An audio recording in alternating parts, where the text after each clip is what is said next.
A média empresa cresceu, a segunda linha ficou curta e a decisão pareceu óbvia. É contratar um programa de formação de líderes. Então a turma montada, fornecedor escolhido, orçamento aprovado, todo mundo animado. 6 meses depois, a régua de liderança está exatamente onde estava. E a leitura que ronda a sala é sempre a mesma. Faltou acertar o programa. Talvez o próximo. Talvez um fornecedor melhor. Só que essa cena, ela se repete em muita organização de porte médio no Brasil inteiro. E ela esconde um diagnóstico bem mais fundo do que a escolha do curso. Fecha o PowerPoint. Abre a mente. Começou o papo de board. Porque a pauta de hoje é exatamente essa. Formar líder no médio porte não é comprar um curso. É redesenhar um processo cultural. E ao longo dos próximos minutos eu vou te mostrar por que boa parte do dinheiro que entra em treinamento evapora antes de virar liderança de verdade. Já adianto uma coisa, tá? O curso não é o vilão dessa história. Mas ele definitivamente não é a solução que muita empresa acha que contratou. O problema é um pouco mais complicado. Vamos voltar um pouquinho no tempo. Em 2015, as empresas gastaram cerca de 160 bilhões de dólares em treinamento só nos Estados Unidos. No mundo todo, perto de 356 bilhões. Esse número não é tirado do chapéu, é de um levantamento de Michael Beer e colegas, publicado na Harvard Business Review em 2016. E aí vem a pergunta óbvia. Com todo esse dinheiro, o retorno apareceu? Pois é, não apareceu. E olha só, o problema não foi o valor. 356 bilhões de dólares não é dinheiro curto, né? O problema é outro, e é mais sutil. As pessoas fazem o treinamento, aprendem a técnica nova, saem da sala cheias de energia. E aí voltam para a mesa de trabalho. Só que na mesa de trabalho o sistema à volta continua exatamente igual. Mesmos chefes, mesmos incentivos, mesma cultura de sempre. Então elas recaem no jeito antigo. E recaem rápido. O treinamento foi um evento de 2 dias. O sistema é o dia a dia inteiro. E quando os dois entram em conflito, o dia a dia ganha. Sempre. E para entender isso de verdade, a gente precisa de uma ideia que Edgar Schein, lá do MIT, plantou faz décadas. Schein disse o seguinte: cultura e liderança são 2 lados da mesma moeda. No comecinho da empresa, é o líder que cria a cultura. O fundador imprime ali o jeito de fazer as coisas, o que vale e o que não vale. Até aí, tudo certo. Mas aí a cultura pega, ela se firma. E quando ela se firma, o jogo inverte. Agora não é mais o líder que forma a cultura. É a cultura que decide quem vira líder. Agora pensa comigo. Numa empresa que já tem alguns anos de estrada, já roda um critério de liderança invisível, herdado do fundador. Ninguém escreveu esse critério em documento nenhum, mas ele tá lá decidindo. Schein deu nome para isso: mecanismos de incorporação. É o que a liderança mede no dia a dia. O que ela recompensa. Como ela reage quando a crise bate na porta. E no fim das contas, quem ela recruta, quem ela promove e quem ela demite. Olha o peso disso.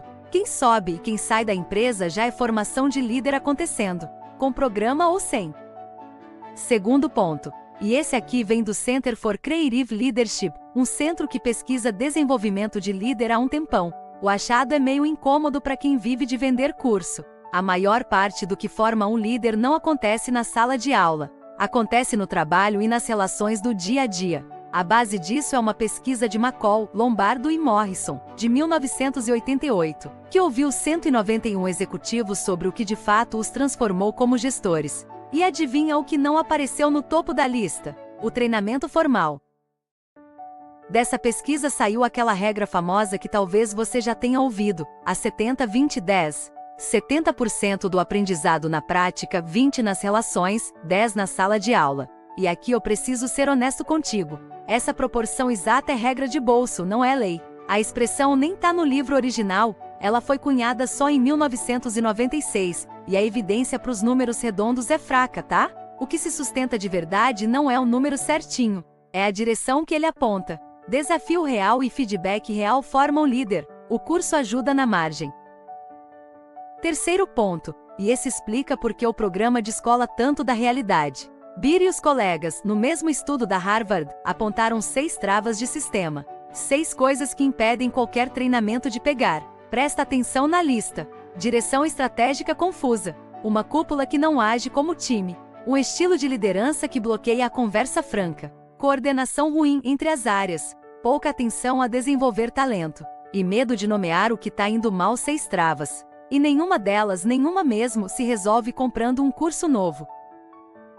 Tá vendo o que isso quer dizer? Mexer nessas 6 travas vem antes de mexer nas pessoas. Trocar o curso sem trocar o sistema é como instalar um software novo em cima de um processo quebrado. O software entra, roda, faz a demonstração bonita na frente do chefe. E o vício continua exatamente igual embaixo. A ferramenta é nova, o problema é velho.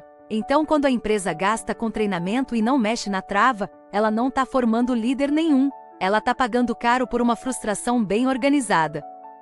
E agora entra o recorte que aperta tudo isso no médio porte especificamente. Uma pesquisa da Universidade de Exeter, na Inglaterra, ouviu 20 dirigentes de pequena e média empresa, e achou um padrão bem claro. O dono, na média, nunca teve formação formal de liderança. Ele aprendeu na prática, no tranco, fazendo e errando. E olha, isso foi justamente a força que trouxe ele até aqui. Mas vira gargalo na hora de formar quem vem depois, porque não existe um processo para passar adiante. Existe uma biografia. E biografia, minha gente, não se copia. E quando não existe processo, a sucessão tende a rodar no automático. Passa pro filho, passa pro mais velho, passa para quem estava mais por perto. E aí o custo aparece na conta. Bloom e Van Rhenen, no estudo de 2007 com 732 indústrias médias, mostraram uma coisa dura. Entregar o comando ao filho mais velho por regra caminha junto com gestão pior. Mas presta muita atenção no detalhe, porque ele importa. O problema não é a empresa ser familiar. O problema é o automatismo da sucessão. Empresa familiar com gestão profissional no comando vai muito bem, obrigado. Aí você me pergunta, tá, e o que muda na prática quando a empresa entende isso? 3 coisas ficam concretas. A primeira, os critérios de quem sobe param de ser invisíveis e viram conversa explícita no board. Quem promoveu, promoveu por quê? A segunda, a casa passa a desenhar de propósito a sequência de desafios que forma quem tem potencial. Um projeto difícil de verdade, com feedback de verdade, vale mais que 10 módulos. E a terceira, a cúpula percebe que ela mesma é o currículo. O que ela mede e recompensa ensina mais do que qualquer slide. Agora, o contrapeso. Não estou tirando a importância do curso. Não é isso, tá? Os próprios autores de 1988 notaram. Formação formal faz diferença, sim, quando trata do tema certo, na hora certa. O curso bem colocado, no momento em que a pessoa realmente precisa dele, funciona muito bem. A pessoa vira líder agindo primeiro, fazendo projeto de verdade. Perfil de líder vem depois, não antes. Agora só confirmando. O programa é sim uma peça muito importante. Então junta todas as peças desse quebra-cabeça. O problema do médio porte não é a falta de um bom programa de liderança. O problema é tratar como compra o que na verdade é processo. A liderança que a sua empresa procura, ela não está num fornecedor esperando para ser contratada.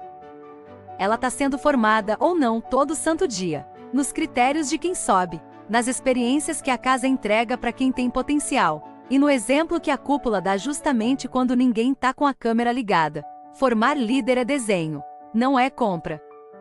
E é aqui que eu te deixo a pergunta para levar para a próxima reunião de board. Não é qual programa a gente vai contratar esse ano. É outra pergunta, bem mais desconfortável. Quem formou o último líder que subiu aqui dentro? E o que a nossa cultura premiou para que fosse justamente ele e não outra pessoa? Senta com essa pergunta antes de aprovar a próxima turma de treinamento. É só mais um desafio, mas merece atenção. Aqui foi insight, lá fora é execução. Te vejo na próxima reunião.